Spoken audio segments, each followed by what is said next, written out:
Assalamualaikum warahmatullahi wabarakatuh. Kami dari kelompok 2, saya Zulfisai Surhamdani bersama Ibu Indah Nahdia. Kami akan memaparkan sebuah pengamatan pada kegiatan praktikum di modul 2, yaitu makhluk hidup dan lingkungannya pada kegiatan praktikum 2 pencemaran lingkungan. Makhluk hidup dan lingkungannya itu terdiri dari ekosistem. Ekosistem adalah suatu hubungan makhluk hidup yang satu dengan lingkungannya, di mana satu sama lain saling melengkapi dan memberikan timbal balik. Di dalam ekosistem ada yang namanya komponen biotik dan komponen abiotik. Komponen biotik adalah komponen hidup dan komponen abiotik adalah komponen makhluk tidak hidup.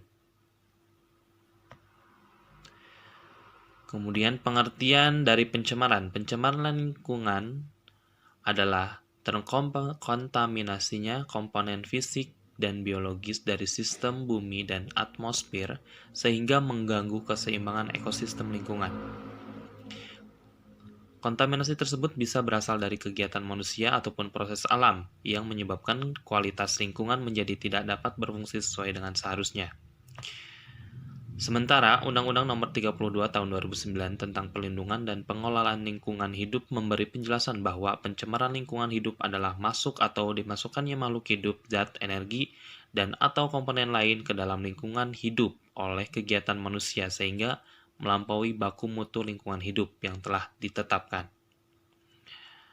Pada kegiatan praktikum ini, yang pertama kita akan mencoba dan mengamati pengaruh deterjen terhadap pertumbuhan akar bawang merah. Kemudian yang kedua, pengaruh deterjen terhadap perkecambahan. Dan yang pertama, pengaruh deterjen terhadap pertumbuhan akar bawang merah. Tujuannya adalah mengamati pengaruh deterjen terhadap pertumbuhan akar bawang merah. Kemudian alat dan bahan yang harus kita siapkan adalah neraca analitik atau sendok teh yang kita gunakan. Kemudian tabung reaksi 14 buah. Rak tabung reaksi, mungkin ini tidak perlu, tidak wajib. Kemudian yang keempat ada gelas kimia untuk 1000 ml itu 7 buah. Jika tidak ada, kita bisa menggunakan alternatif lain seperti toples atau wadah-wadah yang lainnya. Kemudian pengaduk 7 buah. Ini 7 buah bisa kita siasati, 1 buah saja cukup. Ya. Ini dia gemar-gemar peralatannya.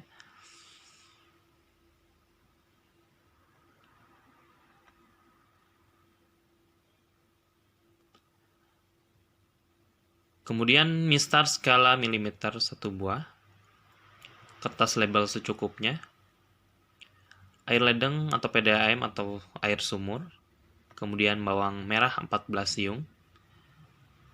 Deterjen serbuk 1 gram. Ya. Ini kita ukur menggunakan sendok, ujung sendok ya, 1 gram. Kemudian cara kerjanya antara lain yang pertama adalah sediakan larutan deterjen serbuk 10%, 50%, 25%, 12,5%, 6,25%, 3,1% dan kontrol berupa air ledeng PDAM atau sumur ya. Kemudian barrel label seperti pada gambar tersebut. Kemudian langkah-langkah atau cara menyediakan larutan antara lain yang pertama adalah kita masukkan terlebih dahulu deterjen ke dalam toples. Kemudian masukkan air sebanyak 1000 gram. Lalu aduk hingga merata. Kemudian tuangkan 500 ml dari toples pertama ke toples kedua. Dan kemudian kita tandai ya, toples pertama itu larutannya adalah 100% dan toples kedua adalah 50%. Kemudian toples yang kedua itu kita tambah dengan air 500 ml.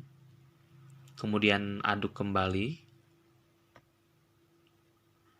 Lalu tuangkan atau bagi 2 ya pada toples ketiga.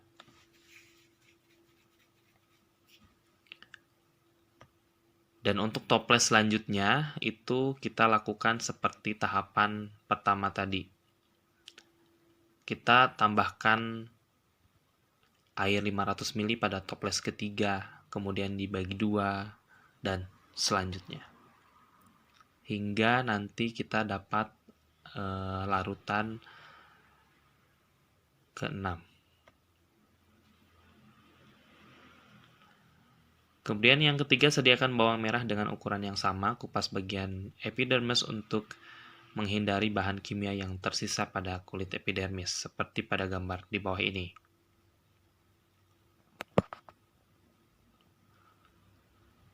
Kemudian yang keempat, isikan larutan deterjen yang sudah disediakan ke dalam tabung reaksi yang telah diberi label, dan kontrol dengan jumlah konsentrasi yang tertera, seperti pada gambar di bawah ini.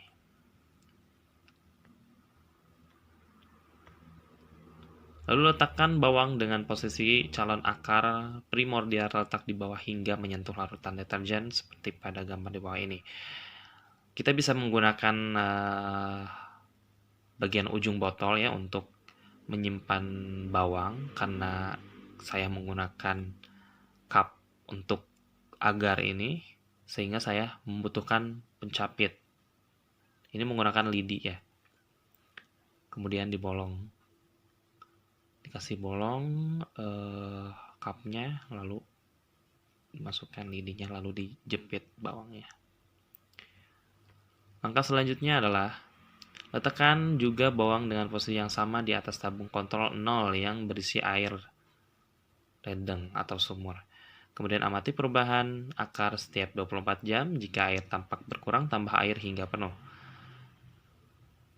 8. Jika telah 72 jam atau sekitar 3 hari, angkat bawang merah lalu hitung panjang akarnya. Rata-ratakan panjang akar yang diperoleh untuk setiap perlakuan. Tulis hasil pengamatan. Coba lihat seperti pada gambar di samping. Hitung hambatan pertumbuhannya untuk setiap konsentrasi. Dan ini adalah hasil pengamatan praktikum, ya, di mana di setiap konsentrasinya di sini ada tabung kontrol, kemudian konsentrasi 3,1%, 6,25, 12,5, 25, dan 50, serta 100%. Nah, ini adalah rata-rata akarnya. Di kontrol itu kita lihat berbeda jauh dengan tabung-tabung lainnya. Dan itu adalah 1G% itu artinya adalah persentase hambatan pertumbuhan.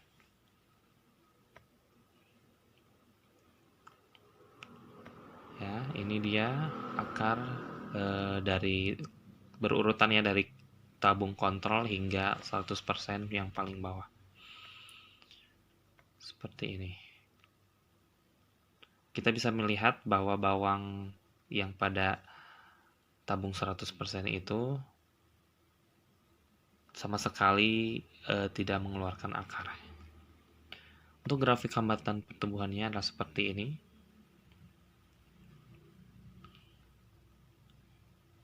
Dan berapakah konsentrasi deterjen minimum untuk menghentikan proses pertumbuhan akarnya? Dapat kita simpulkan bahwa konsentrasi deterjen minimum yang dapat menghentikan pertumbuhan akar bawang merah adalah pada konsentrasi lebih dari 25%. Kemudian kesimpulannya adalah dari hasil pengamatan terlihat beberapa akar primordial tumbuh tidak optimal, yaitu pada larutan 3,1% dan 6,25%. Sedangkan akar primordial dikatakan berhenti tumbuh pada konsentrasi 12,5% sampai dengan 100%. Pencemaran melalui pemakaian deterjen pada kehidupan sehari-hari cukup memberi dampak kurang baik terhadap lingkungan, terutama pada pertumbuhan makhluk hidup, yaitu tumbuhan. Dan yang kedua, kita akan mencoba mengamati pengaruh deterjen terhadap perkecambahan. Tujuannya mengamati pengaruh deterjen terhadap perkecambahan kacang hijau. Alat dan bahan seperti tadi, neraca analitik, sendok teh, tabung reaksi 10 buah, kertas saring, tisu secukupnya,